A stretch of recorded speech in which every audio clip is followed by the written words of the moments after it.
کیا جانور ذبح کرنا ظلم اور خوریزی نہیں ہے؟ تو یہ اعتراضات صرف قربانی کے ایام میں ہی کیوں کھڑے ہوتے ہیں؟ جانور کو کاٹنے کا عمل جو ہے نا، یہ ہر مذاہب کے ماننے والوں میں پایا جاتا ہے۔ شاہ صاحب، یہاں جو اعتراض کیا جاتا ہے کہ حضرت ابراہیم علیہ السلام نے تو اپنے بیٹے کو ذبح کرنا تھا۔ اگر اللہ اس کے رسول کا مطالبہ آ جائے تو یہ مسلمان خود اپنی اور اپنے اولادوں کو بھی قربان کرنے کا جذبہ آج بھی موجود رکھتے ہیں۔ بیٹے کو ذبح نہیں کرتے ہیں، جانور کو ذبح کرتے ہیں۔ یہی مقصود خدا کا بھی ہے اور یہی سنت ابراہیمی کا مقصود ہے۔ جب اللہ کو نہ خون پہنچتا ہے نہ گوشت پہنچتا ہے تو پھر یہ قربانی کیوں؟ بلکہ اللہ کے حکم کے آگے سر نیاز کو خم کر دینا مقصود ہے۔ اعلیٰ معیار کے جانور کی قیمت آپ کسی غریب کی شادی میں دیتے ہیں کہ خود قربانی سے بھی تو ایک بڑا مالی فائدہ ہے، گوشت جو ہے اس کے غریبوں تک پہنچائے جاتے ہیں۔ تو پھر اتنے مہنگے جانور خریدنے کی کیا ضرورت؟ کہ اللہ کی بارگاہ میں مضبوط، توانا اور خوبصورت جانور کو ذبح کرنا ہی مقصود ہے۔ جب قربانی کی جاتی ہے تو ماحولیاتی آلودگی بھی تو ہوتی ہے۔ کہ پاکی ایمان کا آدھا حصہ ہے۔ عید قربانی کیا صرف مسلمانوں کے لیے ہے یا اس سے غیر مسلموں کے لیے بھی کوئی انسانیت کا پیغام ملتا ہے؟ برکات قربانی۔ الحمدللہ رب العالمین والصلاة والسلام علی سید الانبیاء والمرسلین، الصلاة والسلام علیک یا رسول اللہ، الصلاة والسلام علیک یا حبیب اللہ صلی اللہ تعالی علیہ وسلم۔ ناظرین کرام، السلام علیکم ورحمۃ اللہ وبرکاتہ۔ آپ دیکھ رہے ہیں ہرا اسلامک چینل اور میں ہوں آپ کا میزبان مخدوم علی نیاز۔ قربانی اسلام کی ایک عظیم عبادت ہے جس کا تعلق براہ راست حضرت ابراہیم علیہ السلام کی سنت سے جڑا ہوا ہے، لیکن افسوس کہ ہر دور کی طرح آج بھی کچھ افراد اور گروہ اس عظیم عبادت پر اعتراضات کرتے ہیں۔ کوئی اسے ظلم کہتا ہے، کوئی محض دکھاوا، تو کوئی فضول خرچی کا نام دیتا ہے۔ آج کے اس تیسرے پروگرام میں ہم انہی اعتراضات کا جائزہ لیں گے۔ یہ اعتراضات کیوں اٹھائے جاتے ہیں، ان کی حقیقت کیا ہے اور قرآن و سنت کی روشنی میں ان کا واضح، مدلل اور مسکت جواب کیا ہے۔ معزز ناظرین کرام، آج کے اس علمی اور فکری نشست میں ہمارے ساتھ موجود ہیں ایک جید عالم دین، محقق، مصنف اور ممتاز مدرس حضرت علامہ ڈاکٹر محمد کاشف رضا شاد مصباحی صاحب قبلہ۔ آپ دارالعلوم رضا مصطفیٰ گلبرگہ کے سینئر استاد اور پیر محمد بخاری مسجد کے امام و خطیب ہیں۔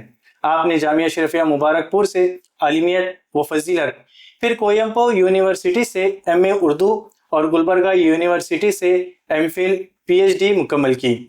خاص طور پر حضرت تاج الشریعہ کی نعتیہ شاعری پر آپ کا تحقیقی مقالہ جامعاتی سطح پر پہلا اور اہم کام ہے۔ آپ کی علمی خدمات، داعیانہ انداز اور اصلاح فکر نے آپ کو قوم و ملت کا محبوب مقرر اور رہنما بنا دیا۔ آئیے ان سے سنتے ہیں کہ قربانی پر کیے جانے والے اعتراضات کی اصل حیثیت کیا ہے اور اسلام ان اعتراضات کا کس طرح حکمت اور بصیرت سے جواب دیتا ہے۔ ہم حضرت کا اپنے اس پروگرام میں خیر مقدم کرتے ہیں۔ حضرت، آپ نے اپنا قیمتی وقت دیا اور ہمارے اس پروگرام کے لیے وقت نکالا، اس کے لیے بہت شکریہ۔ جزاک اللہ خیر۔ حضرت، سوالات کا سلسلہ شروع کرتے ہیں کہ جو اعتراضات کیے جاتے ہیں، کیا جانور ذبح کرنا ظلم اور خوریزی نہیں ہے؟ السلام علیکم ورحمۃ اللہ وبرکاتہ۔ الحمد للہ رب العالمین والصلاة والسلام علی سید المرسلین وعلی آلہ واصحابہ اجمعین، اما بعد۔ قربانی کے سلسلے میں جتنے بھی مخالفین اسلام کے اعتراضات ہیں، اگر اس ضمن میں ہمارے ناظرین اور سامعین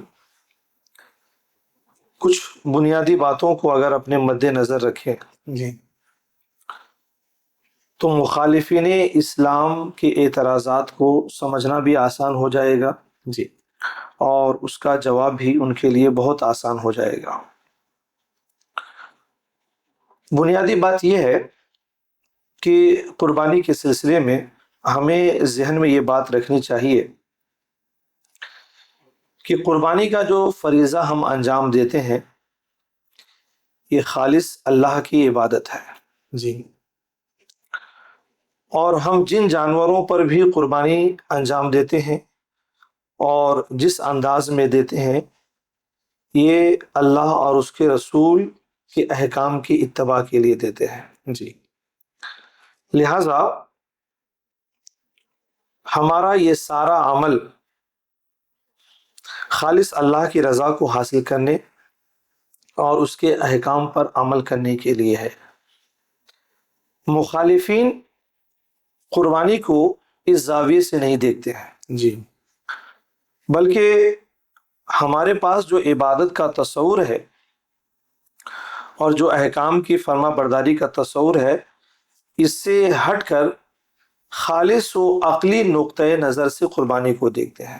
جی اگر عقلی نقطۂ نظر سے ہی دیکھا جائے تو پھر اسلام میں قربانی ہی نہیں بلکہ تمام تر عبادات کو اعتراض کے دائرے میں لایا جا سکتا ہے، اور صرف اسلام اور مسلمانوں کا ہی عمل نہیں بلکہ دنیا میں جتنے مذاہب ہیں اور ان کے پاس بھی جو خاص ایک کہلے کی عبادت کا تصور پایا جاتا ہے تو وہ چیزیں بھی اعتراضات سے محفوظ نہیں رہیں گی، بلکہ عقلی نقطۂ نظر سے وہ لوگ بھی محفوظ نہیں رہیں گے جو لوگ خود یہ کہتے ہیں کہ ہم کسی مذہب کے پیروکار نہیں ہیں۔ لہذا اس سلسلے میں ہم ایک بات ذہن میں رکھنی ہے کہ یہ ہمارا عمل خالص عبادت ہے اور اللہ اس کے رسول کی رضا پر عمل کرنے کے لیے ہے اور اس کو حاصل کرنے کے لیے ہے۔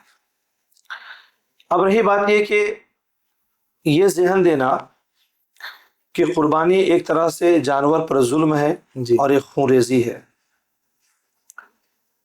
تو یہ اعتراضات صرف قربانی کے ایام میں ہی کیوں کھڑے ہوتے ہیں؟ جی ورنہ سچائی تو یہ ہے کہ جانور کے ذبح کرنے کا عمل تو پورے سال پایا جاتا ہے، بے شک لیکن پورے سال یہ اعتراضات کھڑے نہ کر کے جی صرف قربانی کے ایام میں کھڑے کرنا یہ بتاتا ہے کہ جانوروں پر ظلم کو روکنا یا تشدد کو روکنا یہ مقصود نہیں ہے، جی بلکہ اسلام کے ایک تصور عبادت سے لوگوں کے اندر منفی تصور قائم کرنا ہے۔ جی اب رہی یہ بات کہ جانور کو ذبح کرنا اس پر ایک ظلم ہے، تو ایسا تو نہیں ہے، اولاً تو یہ ظلم ہے نہیں، جی اور ایسا تو نہیں ہے کہ اس عمل کو صرف مسلمان ہی انجام دیتے ہیں، بلکہ دنیا میں جتنے بھی مذاہب کے ماننے والے موجود ہیں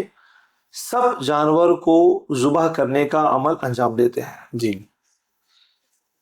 اب رہی یہ بات کہ جانور مختلف ہو سکتے ہیں، تو صرف مخصوص جانور کو لے کر اعتراضات کرنا جی یہ بھی تو کوئی دانش مندی نہیں ہے، کیونکہ کاٹنے کا عمل تقریباً سارے جانور کے ساتھ پایا جاتا ہے۔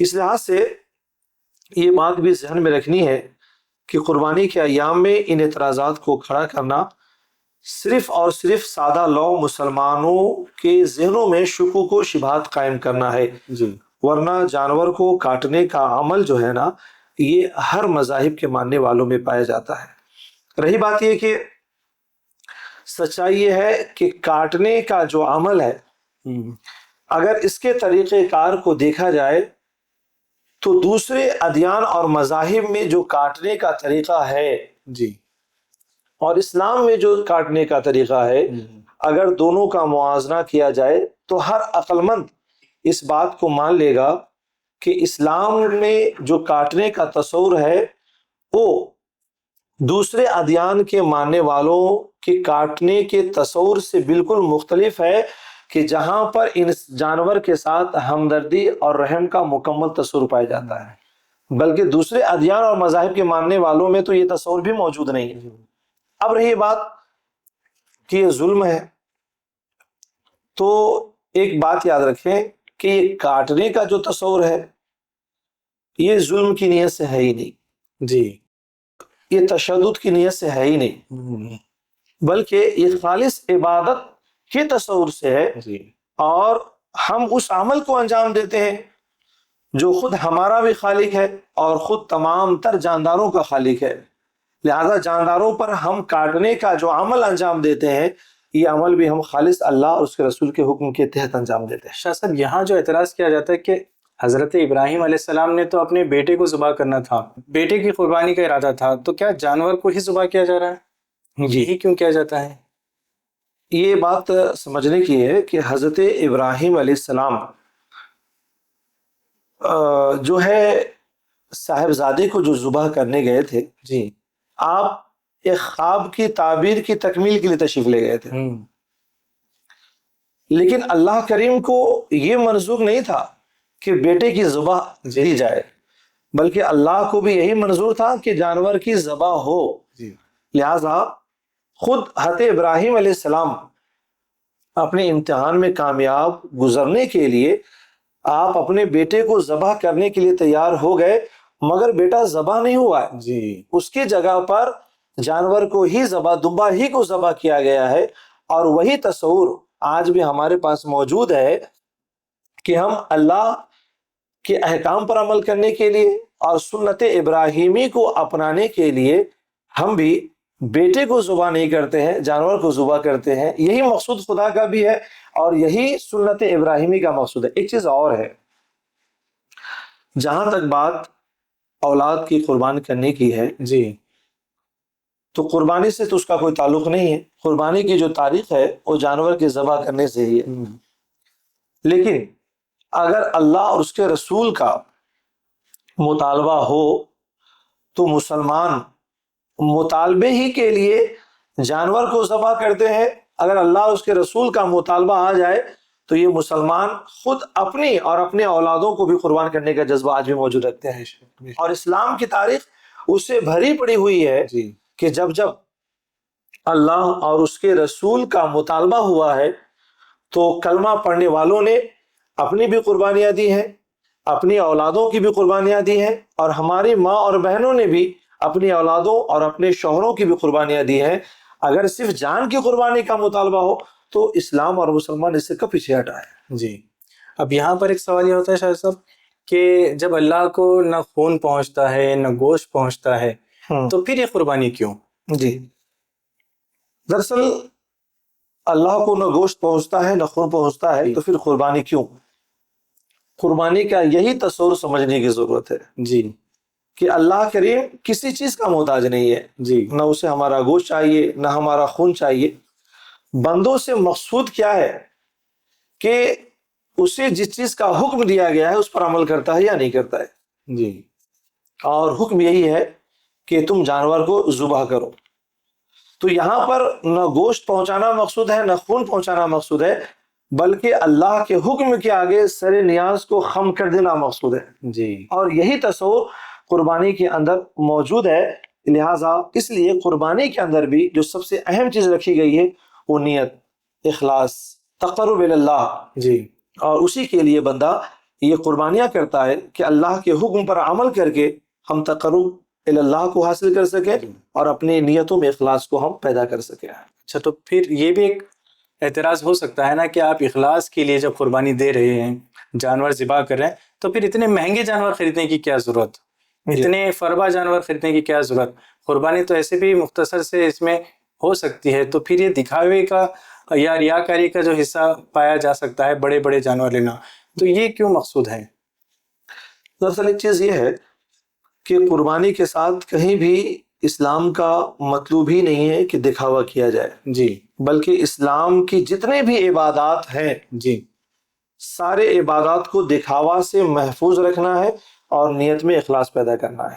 اب رہی بات کہ جو بڑے بڑے اور خوبصورت جو جانور ذبح کیے جاتے ہیں، تو یاد رکھیں کہ اللہ کی بارگاہ میں مضبوط، توانا اور خوبصورت جانور کو ذبح کرنا ہی مقصود ہے۔ اس کی وجہ کیا ہے کہ ایک مطالبہ ہے جانور کو ذبح کرو۔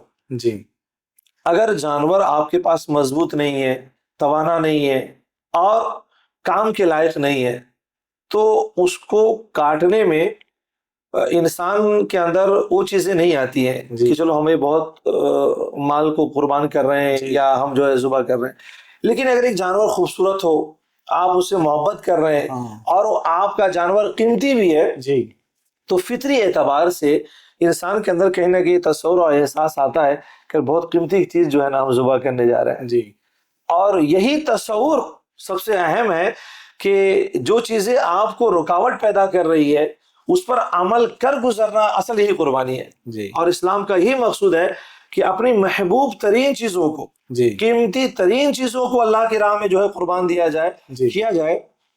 تو اچھے جانوروں کو ذبح کرنے اور قربان کرنے کے پیچھے یہی تصور موجود ہے کہ فطری تقاضا جو چاہتا ہے جس کو اپنے پاس رکھ لیا جائے جی اس کو عبادت کے لیے خدا کی راہ میں قربان کر دیا جائے. بہت خوب. مگر شاہ صاحب اعتراض کرنے والے یہ بھی تو اعتراض کرتے ہیں نا کہ آپ جانور قربان کرنے کے بجائے وہی پیسہ وہی رقم اعلیٰ معیار کے جانور کی قیمت آپ کسی غریب کی شادی میں دے دیں، یتیم بچے کی پڑھائی میں لگا دیں، یا پھر اس طرح کے جو فلاحی کام ہیں اس میں مصرف کریں، تو اس پر کیا جواب ہوگا؟ دیکھیے ایک چیز ہے کہ اگر اسلام میں صرف قربانی کا تصور ہوتا جی اور اس کے بعد سوا کسی اور عبادت کا تصور نہیں ہوتا، جی یا مال میں کسی اور طرح سے عبادت کا تصور نہیں ہوتا، تو یہ اعتراض کو تسلیم کر لیا جاتا. جی مگر اسلام میں قربانی کے ساتھ ساتھ زکوٰۃ ہے، صدقات ہے، جی اور راہ خدا میں خیرات ہے. ان ساری چیزوں کا تصور موجود ہے.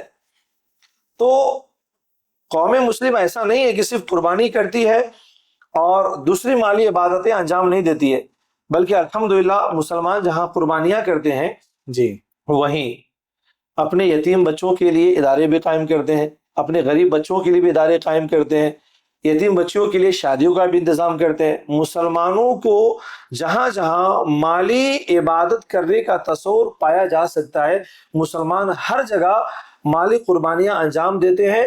بلکہ سچائی یہ ہے کہ قربانی میں جتنا مال مسلمان خرچ نہیں کرتے ہیں اس سے کہیں زیادہ مال دوسرے کاموں میں خرچ کرتے ہیں. اب رہی بات کہ خود قربانی سے بھی تو ایک بڑا مالی فائدہ ہے. جی اس کے گوشت جو ہے اس کے غریبوں تک پہنچائے جاتے ہیں، جی اس کے چمڑے سے رفائی کام بھی ہوتے ہیں، جی دینی اداروں تک پہنچائے جاتے ہیں. تو خود قربانی کے اندر خود جو مالی ایک تصور موجود ہے، جی اس تصور کے ذریعے غریبوں سے ہمدردی بھی ہے، یتیموں سے ہمدردی بھی ہے، سماجی کام بھی ہے. اور جہاں جہاں مالی ضرورتیں درپیش آتی ہیں قربانی کے اندر وہ سارے مالی عبادتوں کا تصور خود بخود موجود ہے. جی تو معیشت کا بھی اس پہ ایک فائدہ ہے قربانی کے ذریعے سے. بہت بڑا معاشی فائدہ ہے. آپ دیکھیں کہ جو لوگ جانور کو پالتے ہیں جی وہ سال بھر جی یہ سوچتے رہتے ہیں کہ قربانی کے ایام میں تو کم از کم یہ جانور بک ہی جائے گا. جی بلکہ ان کے اندر یہ بھی تصور موجود ہے کہ دیگر ایام کے مقابل میں قربانی کے ایام میں ہمارا جانور زیادہ قیمتی بک جائے گا. جی جی اور یہ تصور صرف مسلمانوں میں نہیں بلکہ دیگر ادیان کے ماننے والوں کے اندر بھی پایا جاتا ہے. تو ایک تو یہ ہے کہ اس سے جو لوگ جانور پالتے ہیں جی ان کا بھی فائدہ ہے، اور اس طریقے سے اس عمل سے لوگ جانور کو کثرت سے پالنے کی طرف رغبت بھی کرتے ہیں. جی اور اس کے بعد جب جانور کو ذبح کیا جاتا ہے تو آپ ٹرانسپورٹ کو دیکھ لیں، جی سارے لوگوں کا مالی فائدہ ہے. خود آپ دیکھیں کہ ذبیحہ کو انجام دینے والے جی ان کا بڑا ایک فائدہ ہے، صاف صفائی کرنے والے جی ان کا بڑا فائدہ ہے، اور پھر اس کے گوشت اور پوشت سے جو استعمال کی چیزیں بنائی جاتی ہیں اور اس کے لیے بڑی بڑی جو کمپنیاں قائم کی گئی ہے سب کا بڑا مالی فائدہ ہے. تو قربانی کے ذریعے کئی شعبے جی معاشی ترقیوں سے جڑے ہوئے ہیں. اچھا، اعتراضات کے سلسلے میں ایک اور اعتراض یہ بھی شامل ہوتا ہے کہ جب قربانی کی جاتی ہے تو ماحولیاتی آلودگی بھی تو ہوتی ہے. جی تو اس کو کس نظریے میں دیکھیں گے؟ جی ایک چیز یاد رکھیں کہ جہاں تک ماحولیاتی آلودگی ہے جی تو قربانی کے ایام میں نہیں دیگر ایام میں بھی چیزیں پائی جاتی ہیں. جی بلکہ بہت سارے جو بڑے بڑے شہر ہیں جی وہ تو آلودگیوں کے معاملے میں پورے سال پریشان رہتے ہیں.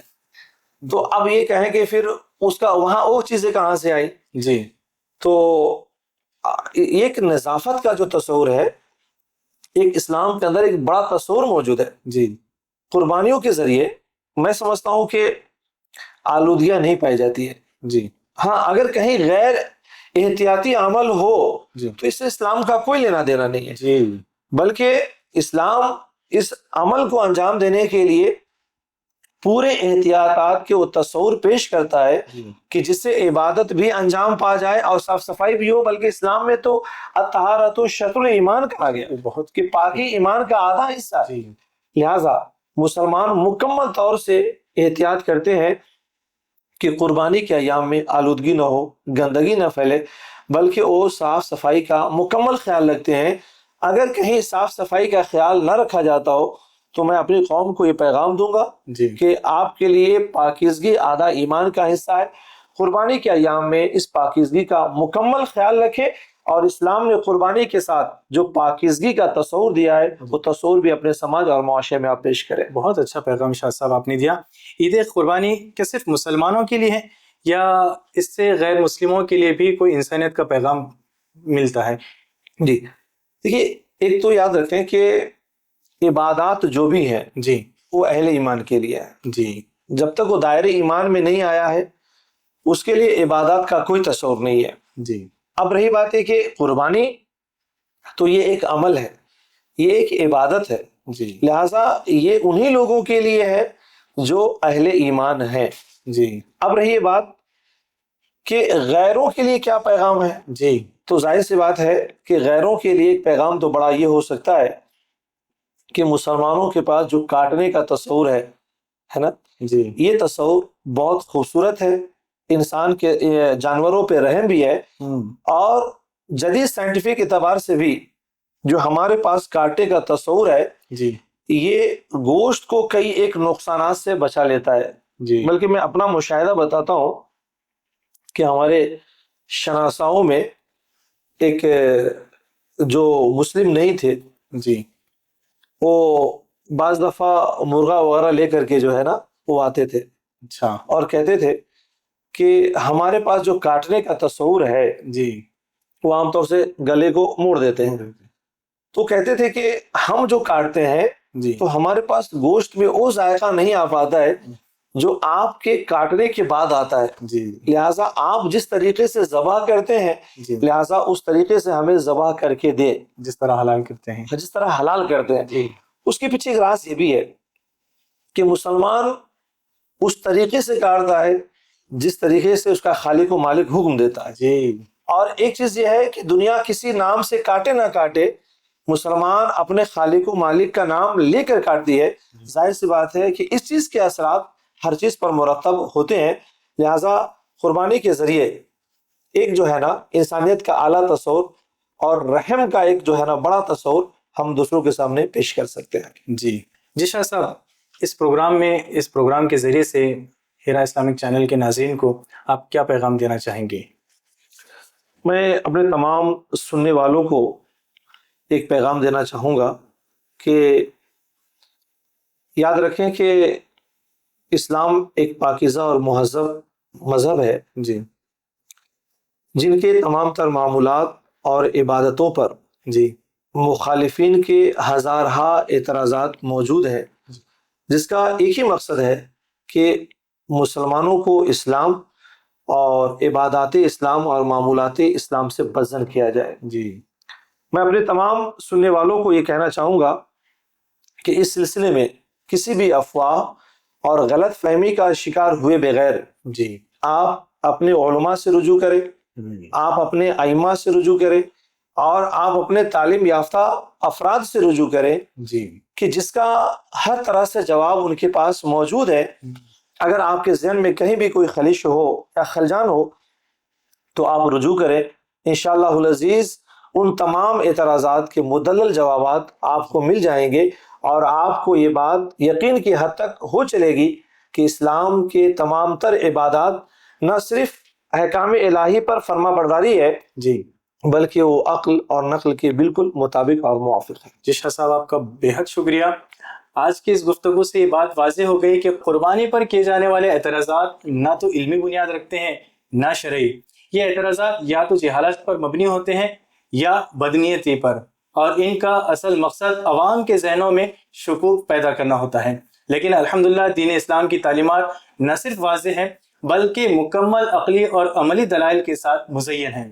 ہم دل سے شکر گزار ہیں حضرت علامہ مولانا ڈاکٹر محمد کاشف رضا شاد مصباحی صاحب کے کہ جنہوں نے مدلل انداز میں ان اعتراضات کا رد فرمایا اور قربانی کی حکمت اور خوبصورت انداز میں واضح کیا۔ انشاءاللہ قربانی سیریز کے اگلے پروگرام میں ایک اور اہم موضوع کے ساتھ حاضر ہوں گے۔ تب تک کے لیے اپنے میزبان مخدوم علی نیاز کو دیجیے اجازت۔ اللہ حافظ۔ قربانی قربانی برکات قربانی